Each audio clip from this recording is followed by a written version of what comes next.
થરા માર્કેટમાં 9 વાગ્યાથી મતદાન ચાલુ। Story report by Cheharsinh Vaghela, Kankrej, Banaskantha. આજ રોજ 30 જૂન થરા એપીએમસી નું ઇલેક્શન યોજવામાં આવ્યું છે।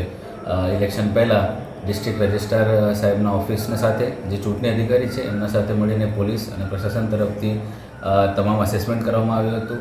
એના આધારે બંદોબસ્ત પણ ગોઠવવામાં આવ્યો છે। બંને ઉમેદવારો સાથે મિટિંગ કરવામાં આવી હતી અને બંનેને સમજ કરવામાં આવી છે કે કાયદો અને વ્યવસ્થા જળવાઈ રહે આવી રીતનું શાંતિપ્રિય રીતે ઇલેક્શન પૂરું થાય।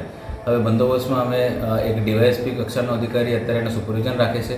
ટોટલ 6 જેટલા પીઆઈ, 12 જેટલા પીએસઆઈ અને 150 બંદોબસ્ત પોલીસ કર્મચારીઓનો બંદોબસ્ત અત્યારે તૈનાત છે।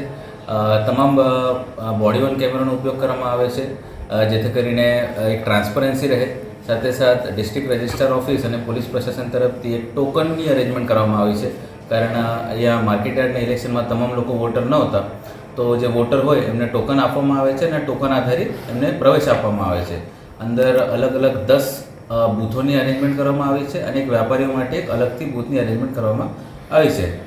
સાથે સાથે અમારી એલસીબીની અને એસઓજીની પણ ટીમ કોઈ અસામાજિક તત્વો ચૂંટણીમાં એને કોઈ ધમાલ ના કરે એના ઉપર પણ વોચ રાખીને બેઠી છે અને અમારા તમામ ઉપર એસપી સાહેબનું માર્ગદર્શન અને સુપરવિઝન અત્યારે ચાલુ છે।